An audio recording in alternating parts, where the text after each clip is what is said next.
Welcome to Popcorn Planet. I am Andy Signore, and it is Thursday. That means it's time for Popcorn Planet Live. I guess that's what we're just calling this thing. It just turns into a live show where I get to hang out with so many amazing people like you guys. Welcome to the Popcorn Planet community. Tonight, we're just talking movie talk live. We got some really fun topics tonight. The Disney investor call happened, and Disney Plus didn't do so well. We're going to talk about what that means for Disney, as well as some other news that they told their investors, the inside info you're going to get here, as well as information on Guardians of the Galaxy 3. James Gunn dropped some interesting information, as well as Batman, The Flash, Tim Burton. What? So much to talk about tonight. So happy to have all you guys here. And I was so grateful to have two of my amazing friends here to talk with me. What up, Steph, the alter nerd? What up, Andy? Thanks Always good to see you. And next to you, my man Adon from Nerd Tots. What's up, Nerd Tot? Good to be here, as always. Happy to see everybody here. Yeah, we got a good batch. People are waiting. People are coming in the building as we start. Always good to see everybody. Good evening, everybody. Let's nerd out together, shall we? Look, news is slow, but we found some cool nerd stories to talk about. I'm just going to keep trucking. Usually I try to find some like big, glossy, fun thing, but sometimes they don't have it. Sometimes we just got to find the story, and I feel like we found some fun stories tonight, so I'm glad you guys are here to stay tuned. That's what we do here. Find you the movie news of the week, hang out, nerd out, talk to you guys, support. So grateful for all of you. Thank you, Marcus, for sending out that link. I'm going to pin Marcus's comment there. Just saw it there. That's the ways you can support. And if you want to interrupt the stream, get involved, you can using that Linktree link. You can even have your comments read by a British robot. Yeah, you'll get involved in the show live, and you'll be supporting Popcorn Planet. I mean, that's how this goes. So thank you to everybody who's already here. All right, so let's get to this, shall we? Steph and Don, you were talking anime. Sorry to interrupt, but I hate anime, so I'm changing it. Yeah, and everybody, I always got to remind people, Steph talks quiet at night because she's over there in the UK, in England, talking in a different time zone, and so you got to be careful that she's quiet. Yeah, she's got to be quiet. A little bit.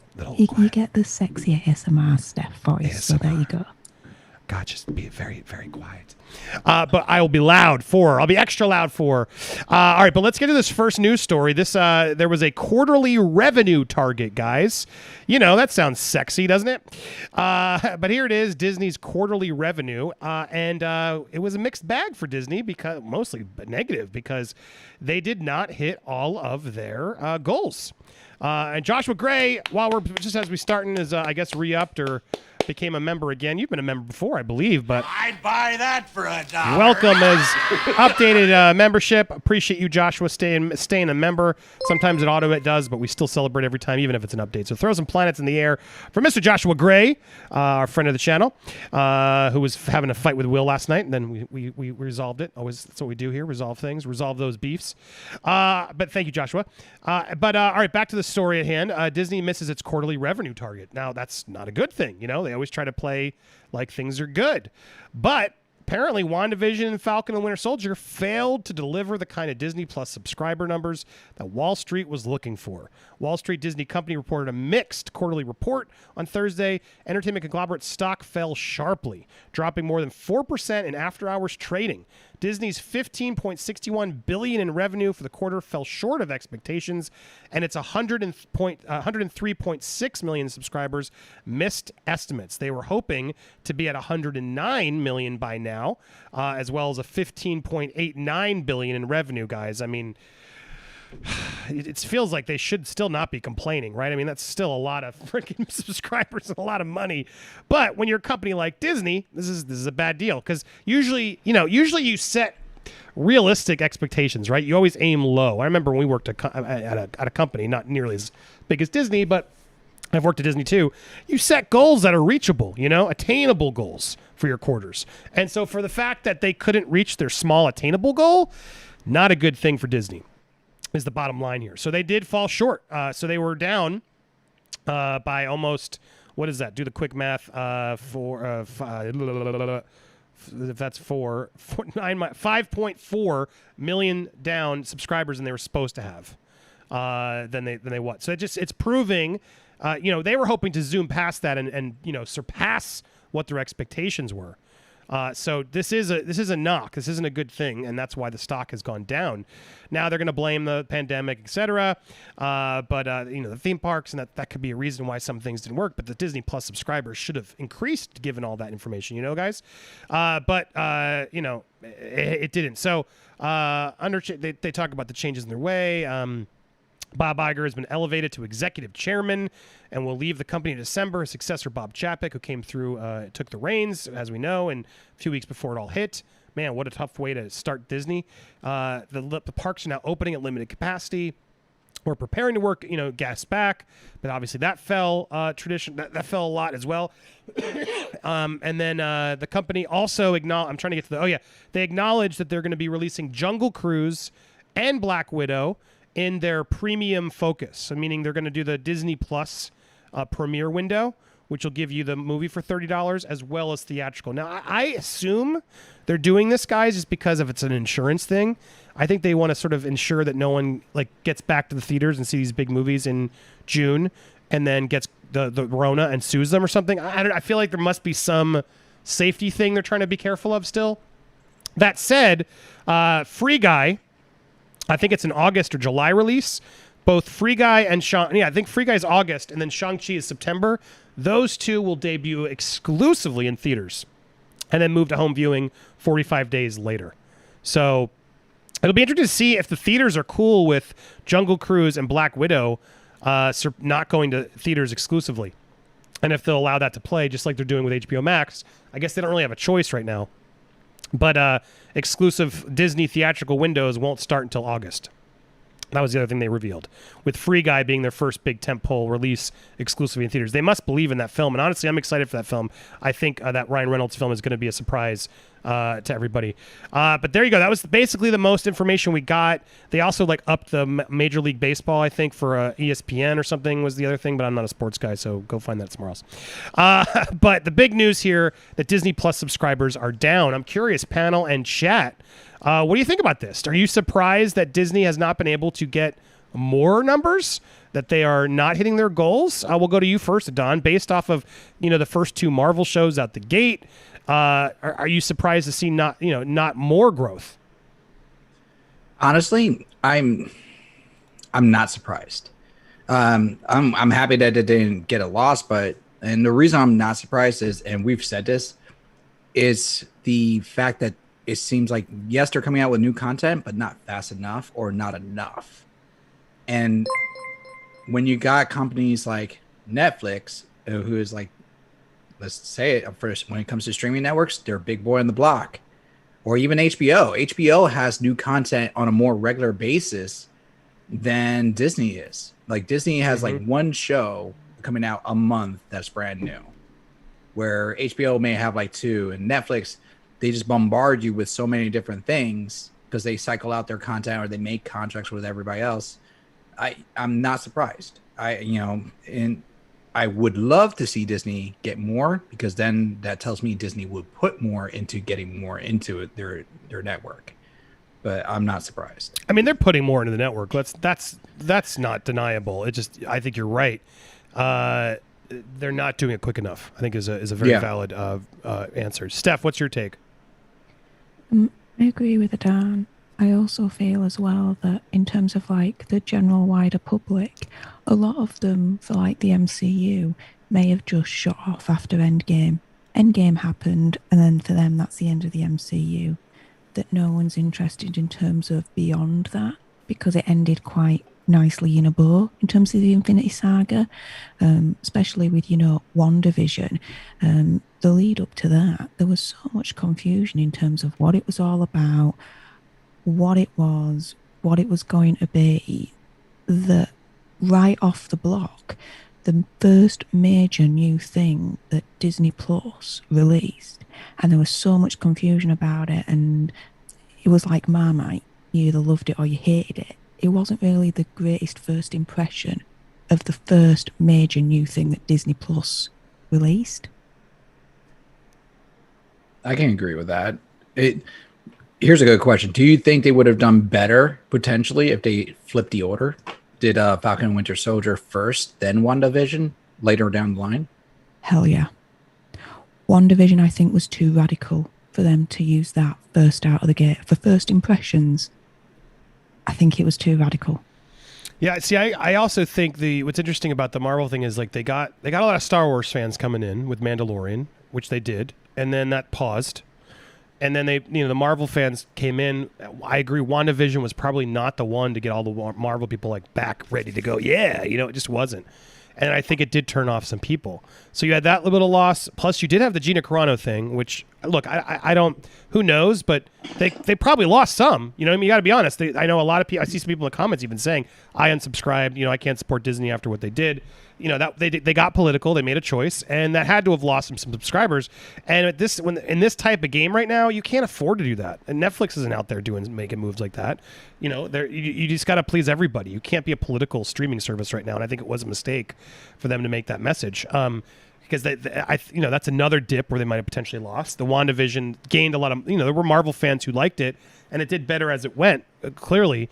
But I don't think the word of mouth for WandaVision was as good as, say, like a Breaking Bad or a Game of Thrones. It's not like something that other people, non-Marvel fans, are going to go flock to. This is exclusive niche Marvel programming, Star Wars programming, and I do think there's a cap on how many of those people are going to go see it. Now, will everyone who saw Endgame go subscribe to Disney Plus to go watch these series? That yet to be seen, right? I don't know. I don't think it's gonna be as quick as they think. As more and more come, maybe. But Disney's main problem is that all they have is the nerd stuff. They only have Superman, superhero stuff, and Star Wars stuff. They have no other drama or comedy or any else adult program aside from those two genres, which are great genres and should get them, a decent amount of subscribers. I don't think they're failing. But it's interesting because I think they really are overshooting and they're underestimating the fact that they should. Well, I guess they can. It's a licensing problem. That Disney Star thing finally did step it up where they have actual content. But I'm way more impressed with HBO Max and the programming they're doing, like with the Kate Winslet show that they just dropped, and they did with Nicole Kidman's Undoing. Like, there's better dramas and stuff on HBO Max currently. And they're dropping theatrical shows. That what they're missing is the IP, stuff that Disney has.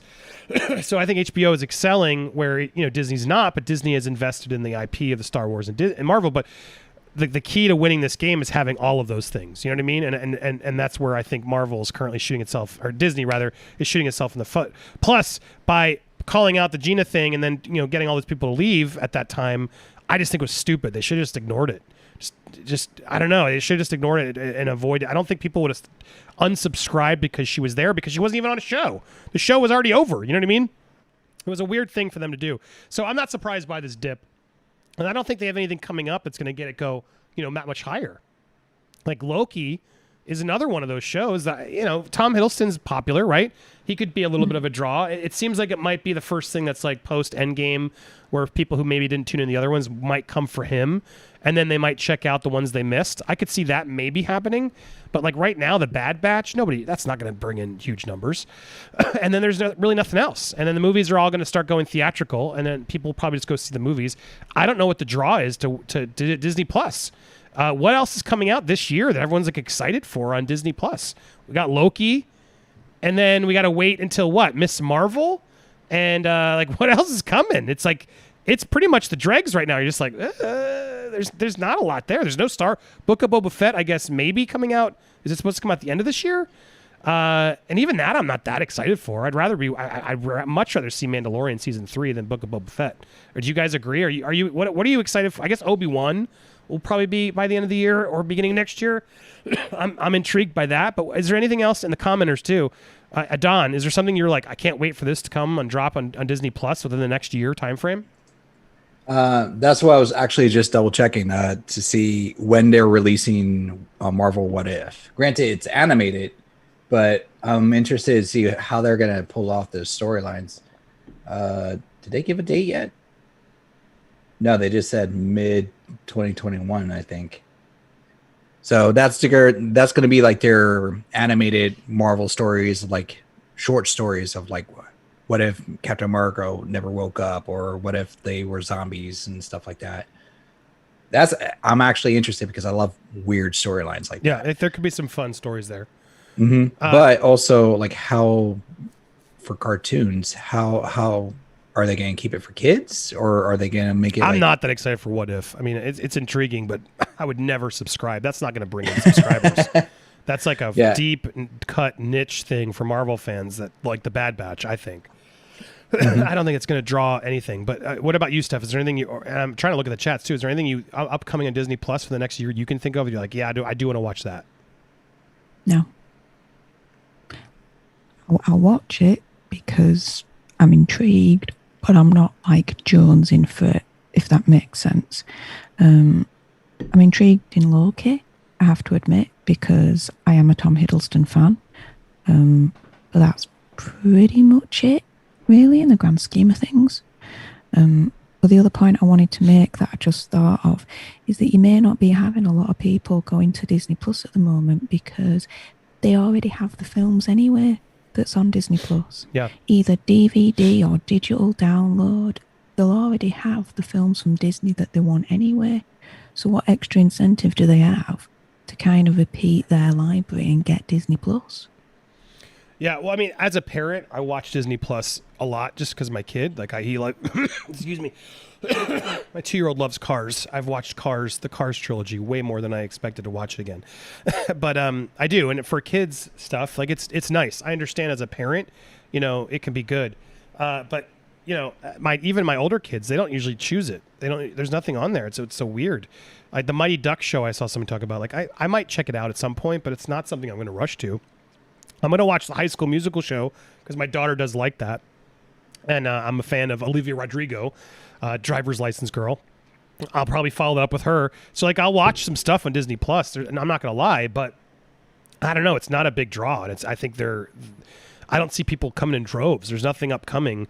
Loki is the last big thing I can think of that's on deck. That's like, okay, if that really slays it, that could do well. But then even that's going to be a few weeks, then it's done. I don't know. And it's the same with HBO Max. There's nothing else really. I mean, it's Suicide Squad. But I'm going to go watch that in the theaters. You know what I mean? Like the only big thing left, I feel like, is that, Dune, and Matrix. Space Jam. What else is there? There's nothing else on the docket from their film library that I'm like, oh yeah, I can't wait to check it out on HBO Max. So yeah, all these streaming services, they need to step up. It's weird. Amazon Prime has a lot of really good movies now. There's just competition now, so it's a different game, and I think Disney really, they're clearly stepping up by having more and more Marvel and Star Wars shows all on deck. So by next year, we'll be getting tons of them, I think, at the same time. Is sort of the DMO of what they expect, but they really need Hawkeye this fall. That could be fun. Thank you, Matt. Ooh, forgot that one's coming. And there's a Monsters University show that's going to drop, I heard, in June. They just announced, which is I actually do like the Monsters franchise for kids. But yeah, I'm not surprised at all. This Disney news doesn't surprise me, and I don't know what the hell they're going to do. That said, they're spending money. They're trying to get production gearing up mid-pandemic, made it even harder. Moon Knight, there's a lot. Secret Invasion, there's stuff on deck. She-Hulk, they got a lot of shows on deck, so we'll see how quickly they can start spitting them out. And then there's 10 Star Wars shows that they said are coming out in the next couple of years as well. So we shall see. But they need to do more than just Star Wars and Marvel, in my opinion. They need to really take some bigger chances. I guess there's Percy Jackson is one they're working on. But the other big news, actually, I didn't want to delay on. I forgot. I want to bring this up too.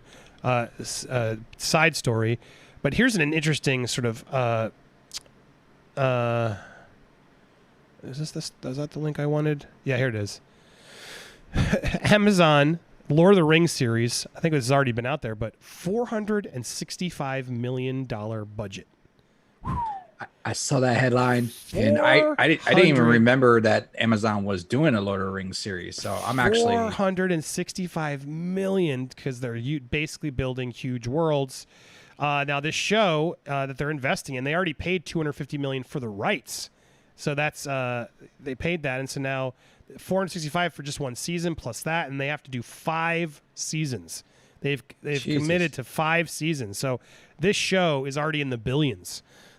It's like, Jesus, the pressure of this show to deliver is insane. Now it's a big one. I think it could do well. And it's smart. Amazon needed something, so they bought the Lord of the Rings rights, and this is going to be pre Hobbit and Lord of the Rings.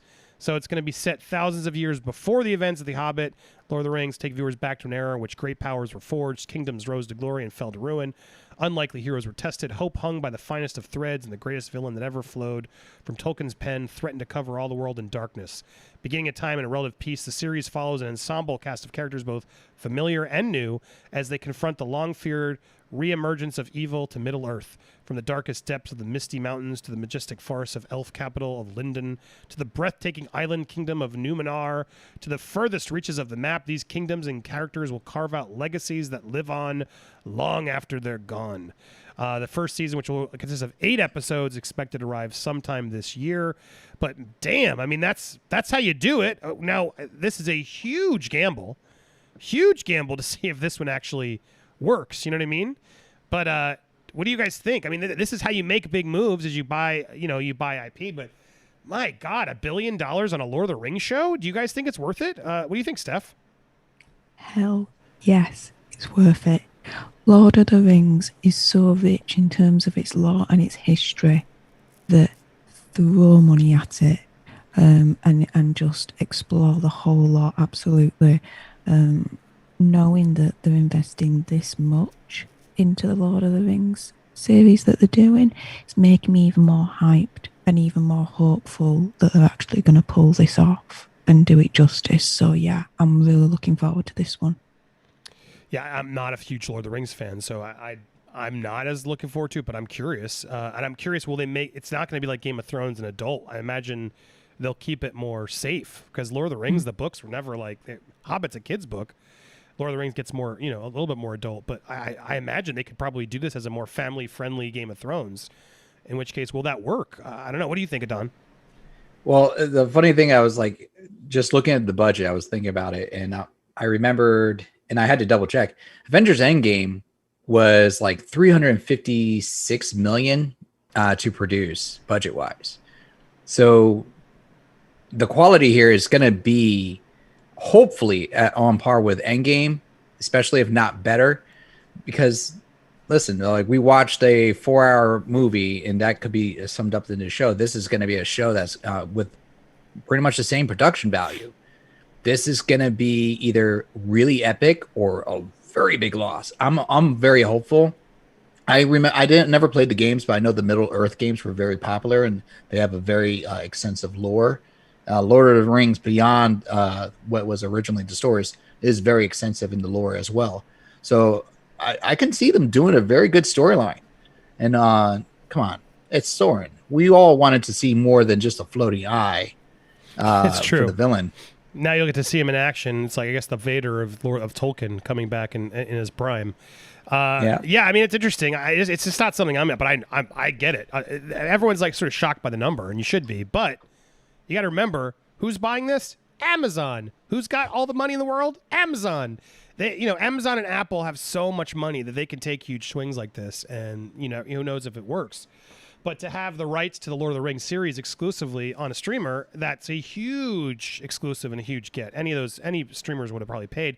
But I wonder if they would have paid as much. Amazon has enough, they really do have the vault of coins that they can just sort of pull from. And they know they need big IP like this. So it doesn't surprise me, actually.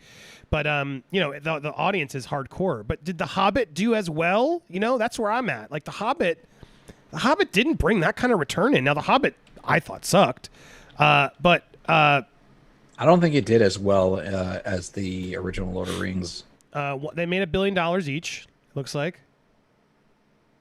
$3 billion, and no one cared. The Hobbit trilogy grossed almost $3 billion, and no one cared. I cared. Yeah. I liked it. I honestly didn't watch The Hobbit. Too many ads here. I liked the Hobbit trilogy. Absolutely. Oh, I hated it. In comparison to Lord of the Rings, Steph? Okay, Lord of the Rings all day long. But Peter, the Hobbit film would have crossed $1 billion at the worldwide box office, but sadly it sits at $939 worldwide. But whether or not the film makes it over the hump, the Hobbit trilogy has been incredibly successful on domestic and worldwide stage. The 3-film saga cost about $765 million to produce and made $2.9 billion worldwide. Yet no one really pays much attention to it. All right, so there you go. It did do well. So they must have... Amazon looked at that and thought, okay, well, there's demand. But what's crazy is they can't make the box office back on this.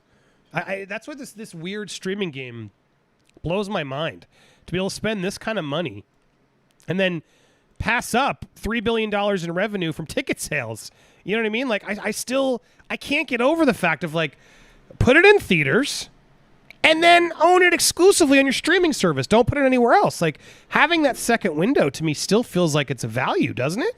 Like, Disney's doing it. Like, Disney has the value of having the Star Wars and Marvel films only there. It's still a strong value.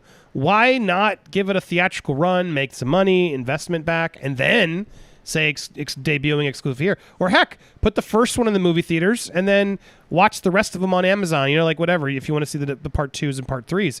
But I don't know, the exclusivity of going to watch it on streaming, I guess, is so in demand right now, but you could watch it and then sign out and not subscribe, not continue your subscription. So it's kind of crazy to me.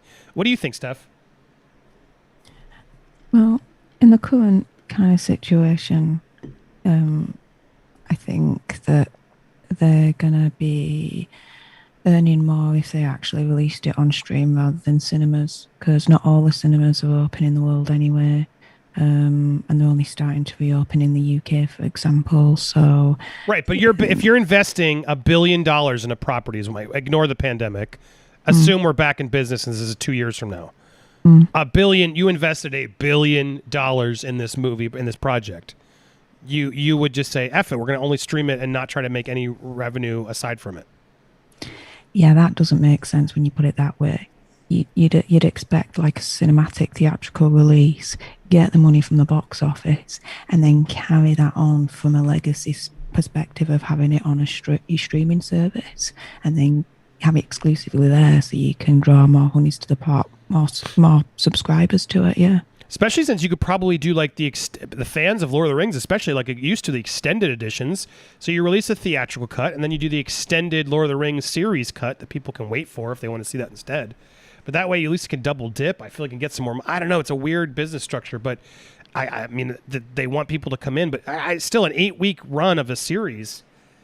It's just so crazy to me that you don't want to at least get the $12 ticket sale from everybody first, and then have them go rewatch it exclusively on Amazon Prime, the only place you can rewatch. But yeah, Nicholas saying if they had it in theaters, they get a part of the revenue. Then it goes exclusively to that streaming service. It's true. It's another way to get all the money revenue, but they're not making any revenue. They're just getting the subscriber numbers, which who knows how many people would have just already were subscribed and would have cared if they had this show or not. It's such a weird. The economics of it is way over my head. I can't. It's so hard to crack who really pays to just subscribe to Lord of the Rings. How do you figure that out to warrant paying $1 billion for it? Do you know what I mean? How do you know it was worth $1 billion? You need to see a lot of subscribers, I would imagine, come in and tune into that show specifically to warrant that kind of price. But anyway, it is wild. So there you go. But it seems like some people in chat are excited for this. We shall see. But man, that's the $465 million budget for a first season. Whew. Crazy. Now, I did also double check just now, curiosity. I Googled it. Amazon has a net market value right now of 1.76 trillion. There you go. So in perspective, they didn't even spend 1% of what they have. Isn't that depressing? It's so depressing. That's what I said. If a company that can afford it is Amazon. Amazon, Apple, yeah, they don't give a shit. They have this kind of money sitting around. They're like, yeah, we can spend $465 million on a budget of season 1 of the Lord of the Rings TV show. Plus, we paid $250 million for the rights. Oh, and plus we've guaranteed 5 seasons, which is what? That's already $3 billion or something crazy. Yeah, we can invest $3 billion on this TV show. That better be good. My God, it better be good. Jesus Christ, the pressure. I would not want to be the showrunner on that show. What's up, Vito? What's up? What is the point? Doesn't Amazon have enough money? Why do they also need to make TV shows? They got to own the Amazon Prime. Do you guys all have Amazon Prime? I'm curious. I have Amazon Prime already. They don't need to make a Lord of the Rings TV show to get me to get it. It's like Amazon Prime is good enough to get the deals of Amazon. Who's holding out? Like, I don't, exactly. I want a bunch of stuff sent to my house immediately, but first I needed a Lord of the Rings TV show on top of it. Like, I don't get it. It seems like such a waste. I'm exactly. How do you determine? I was just saying the economy. Who's holding out? Economics of it. How do you determine? You know what? This $3 billion was well spent because we got this many more subscribers to subscribe to Amazon Prime. It's so bizarre to me because Amazon Prime. You think at some point they're going to like splinter it off? Are they going to like at some point be like, you got to pay separate for Amazon Prime? Maybe. for you That might for, be for it. the streaming part of Possibly. it. Then I guess when you're going to spend that kind of money on content, you'd think you'd have to. And then it'll become the an add-on. It makes Amazon Prime more expensive, I guess, to justify the cost. They'll probably be like, yeah, for an extra $15-$20, you get all the stuff or whatever. It's wild.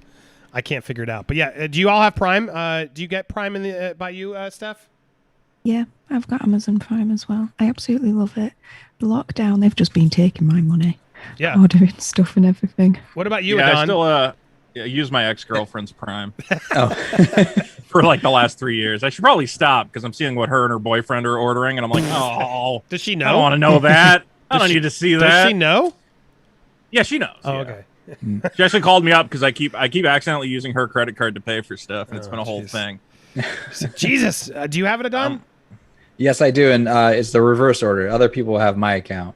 Funny enough, is like I had Amazon Prime for years because I was just using it for shipping purposes, and did not realize I had the ability to watch stuff. Exactly. Until, yeah, and then all of a sudden, I started watching things. I'm like, oh, every now and then they have a cool show that I can watch or a cool movie, which they've been upping it up lately. Put one in the chat if you have Amazon Prime already and you didn't even care what they have on streaming. I want to see who else would continue to have Amazon Prime just for the Prime features and not the video. Put a 1 if you feel that way.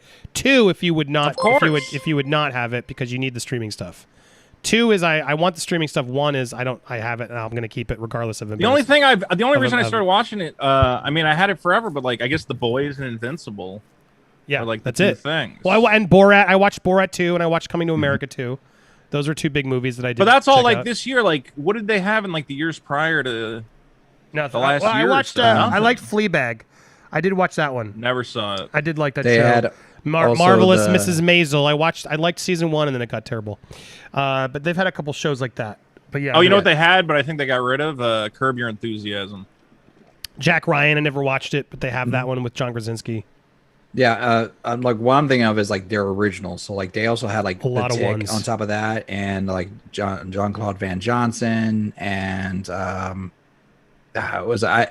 they have some original ones. Like they just had one that was like about fairies and stuff and like old England. I forget what it was called. It was with Orlando Bloom, I think.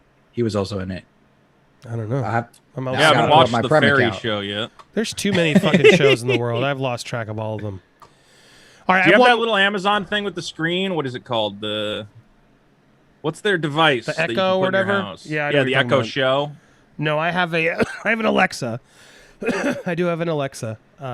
Is it an Alexa with a screen though? No, it's just audio. Just so we can play music and have like weather reports and shit. I don't actually need got the one of video. those Echo shows because they're pretty cool. It has like a camera as well, and like Too creepy for me. I got it to look in on my cats while I'm away, but then I realized I would go like, "Hey, what's up, guys?" Because it's got a microphone, and they would just freak out, and they're like, "Where is he? He's in the walls!" And I'm like, "Okay, I should not try to talk to them through the thing. They have no idea." Yeah. Like I was on the I screen, I was trying to get them to walk over to it, and they just were running around the house. I can screaming. talk to people I can literally drop into my house through the echoes, but I can't. Yeah. I can't do video. That's too much for me.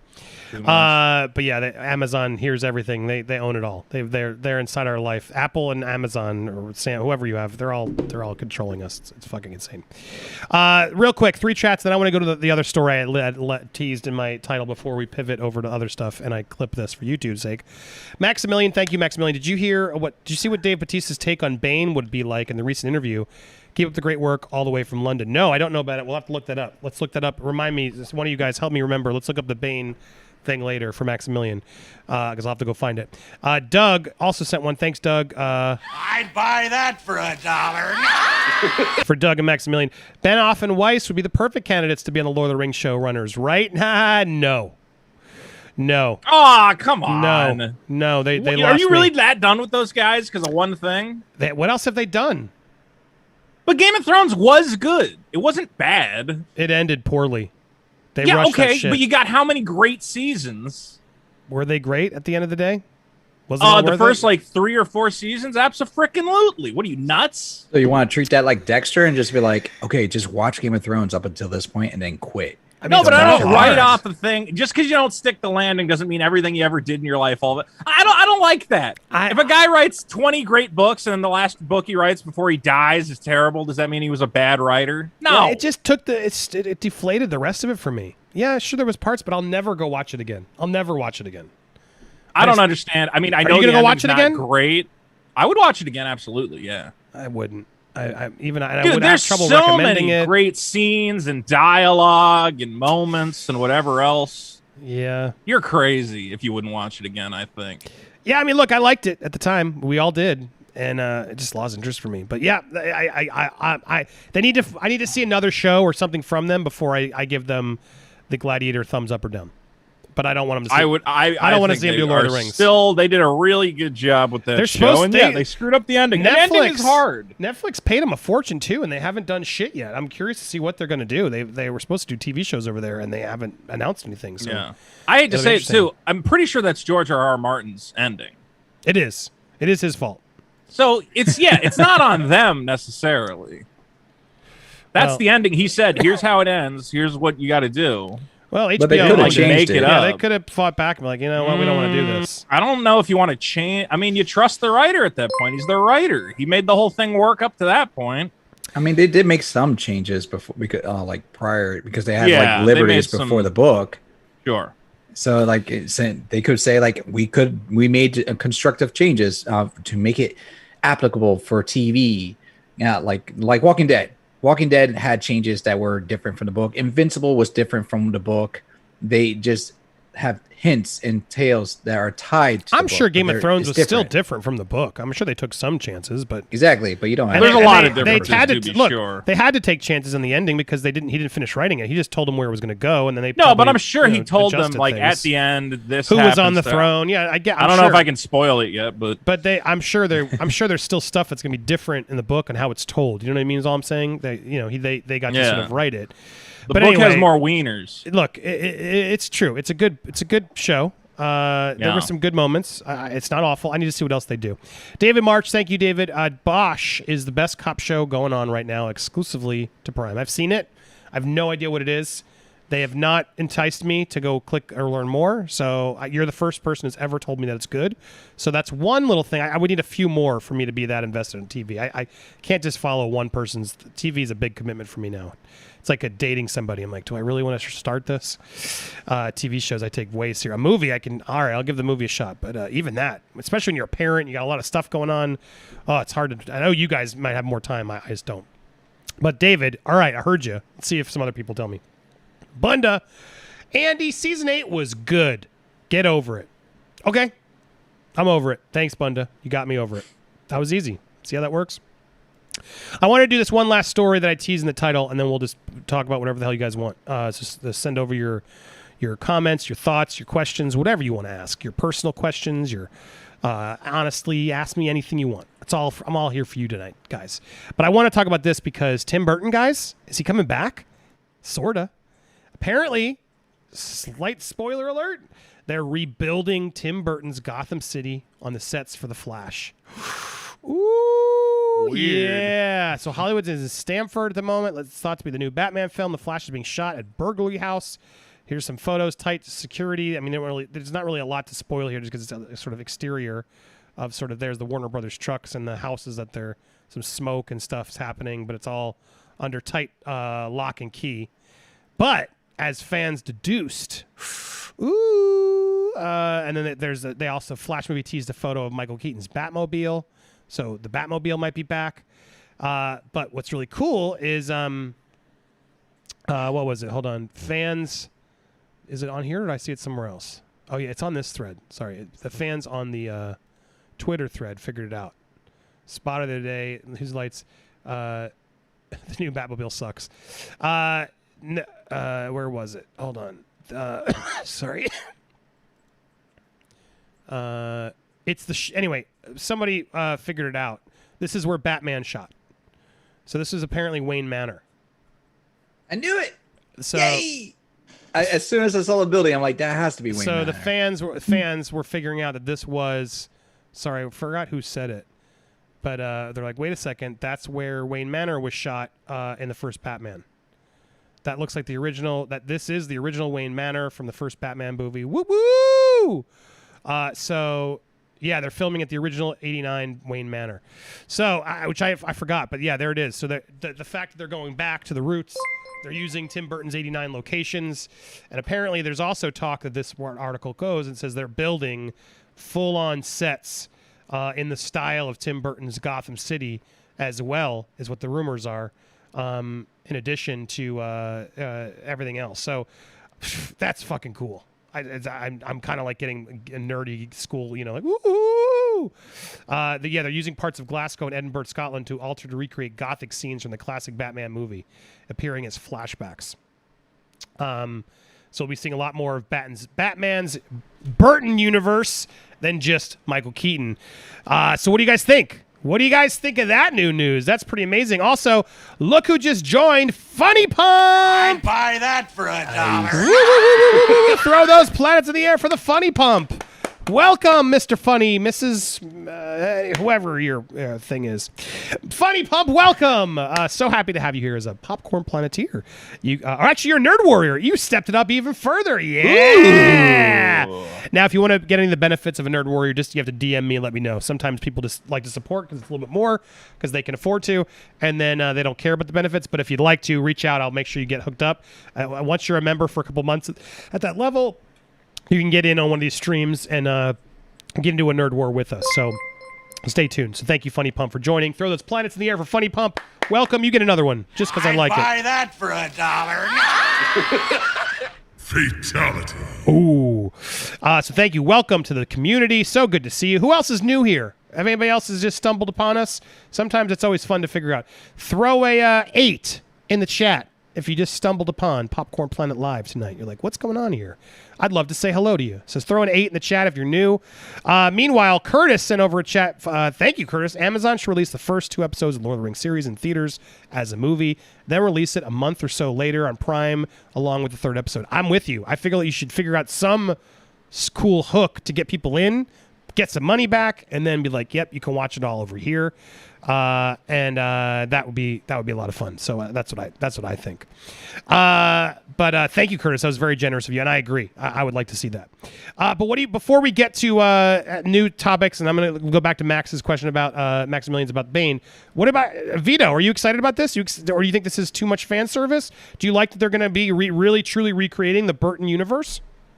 I want to like it.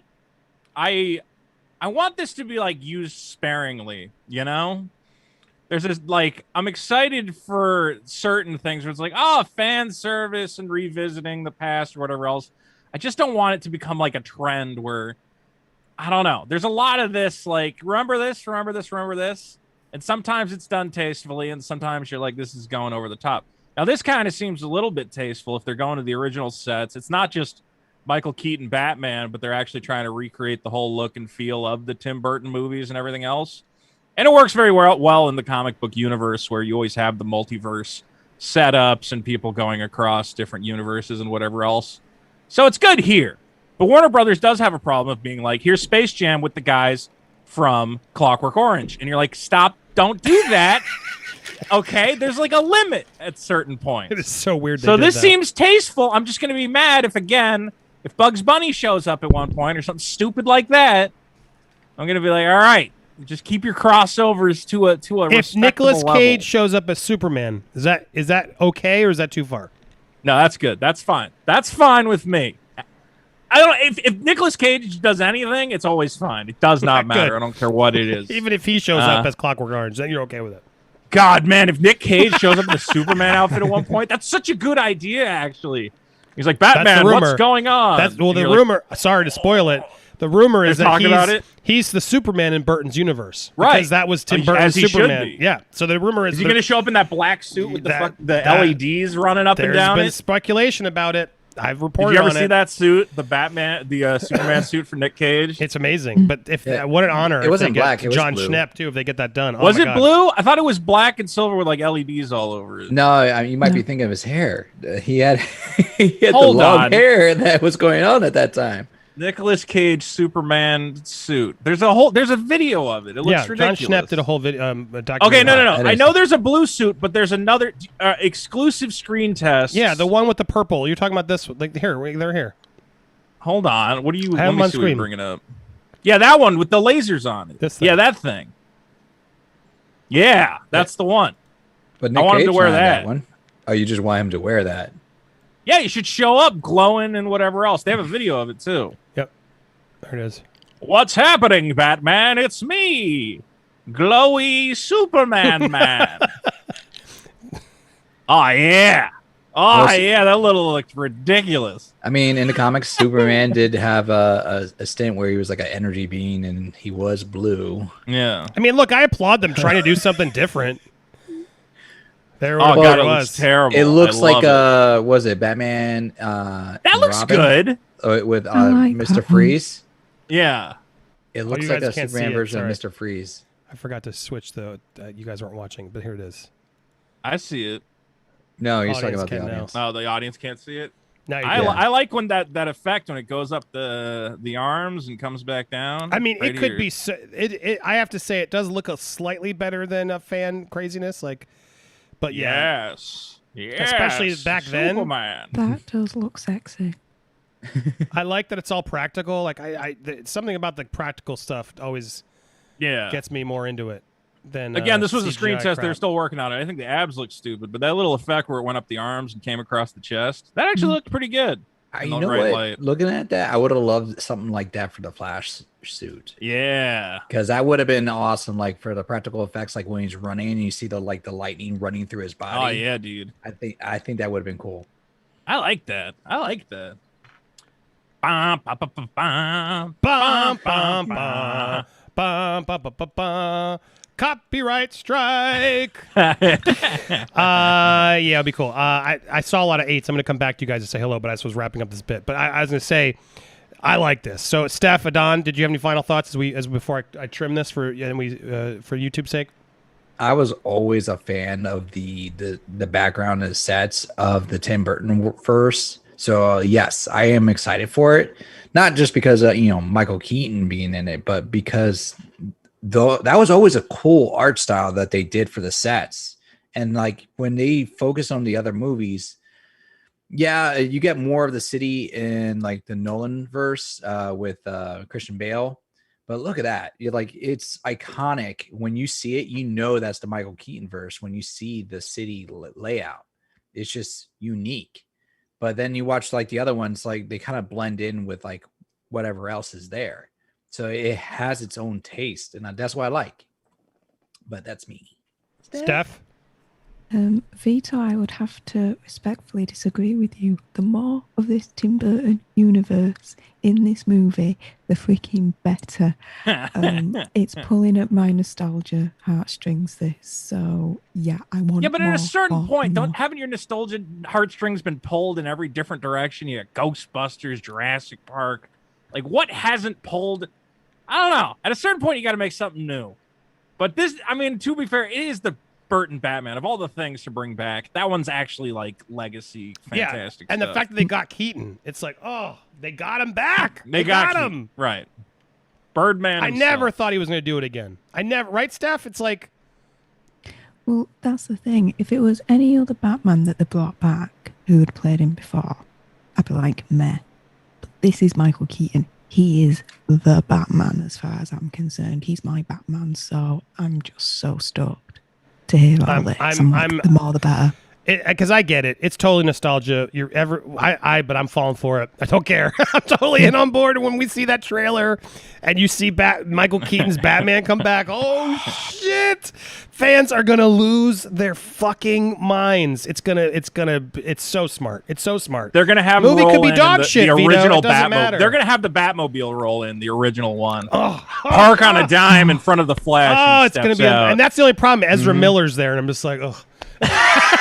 Ezra Miller's in the middle of punching a woman. Batman goes, "Hey, not on the streets of my Gotham, young man." Who are you? I'm just gonna lose my shiz and my jizz will go everywhere. Like when I see the trailer. Steph's lady jizz is everywhere. Yes. Our lady jizz will go everywhere, guys. Jesus. With this one. I'd buy There's a that flood! for $1. Back down the hatches! Yeah. Good. Pretty much. Yeah. Yeah. No, wait, I found the right soundbite. It's Booyah. booyah. Booyah. Anyway, this article made me excited because I'm like, yes. And Andy Muschietti gets it. Because he's like, fuck, we're not just bringing back we're not bringing back Michael Keaton. We're building Tim Burton's now. Only thing that's sad is like I wish like Burton was a producer or something so we could at least like visually chime in a little bit because that would be nice. But maybe it's actually a good thing because Burton recently has just been very visually too much CGI. If they can go like more practical, like a homage to Burton, then that's even cooler. But overall, yeah, I'm super stoked. I think it's going to be amazing, and it's like there's a few moments that we're going to get these. There's the Spider-Man moment coming up at the end of this year. It's going to be a moment. Seeing Maguire and Andrew Garfield swing in with Tom Holland, it's going to be a nerd moment. But I don't know. I think the Batman, Michael. What do you think, Steph? Batman, Michael Keaton coming back, I think is going to be the bigger one. What do you think? I agree. I'm more bothered about Michael Keaton Batman coming back rather than all the three Spider-Man being in one movie. Because Just doesn't also, do it for me. Tobey Maguire's kind of a dick in real life, guys. I hate to break it to you, but he is. Yeah. He's not. Anyway. Michael Keaton just seems like the coolest guy. I'm excited to see him back. And I never thought that would happen. I could see Maguire being like, yeah, I need the money. Keaton doesn't need it. Keaton talked into it some other way, but I'm excited for it. We got lots more to talk about. So much more cool stories. If you like this part, why didn't you miss this? Why'd you miss this live? You can still join all the fun by hitting join. We got some members tonight. Funny Pump, my man, joined. He joined. You can join too. If you join, you get all the replays of all these streams and so much more exclusive content, screenings we do, movie club stuff to watch movies together. So much fun stuff if you're a member here at Popcorn Planet. So hit that join. You'll support the channel. You'll be here. You'll be a full community member. So thank you guys to everybody who signed up. Those ones are legit. It means the world to me. So thank you. Make sure you check out Steph, the Alter Nerd, over on YouTube. Adana, Nerd Tots, and Vito. Just go to youtube.com/Vito. We're not done though. Don't go anywhere if you're watching this live because we got lots more show. I'm just clipping this for the replay afterwards. It takes about, I don't know, by the morning this gets trimmed and then you miss the whole 3-hour show. But if you want to catch a 3-hour show, we're here live every Tuesday, Thursday night around 9 p.m. Eastern Standard Time. Make sure not to miss us. Thanks for watching on the replay. The live viewers, don't go anywhere. We got lots more to talk about. Woo! Yeah.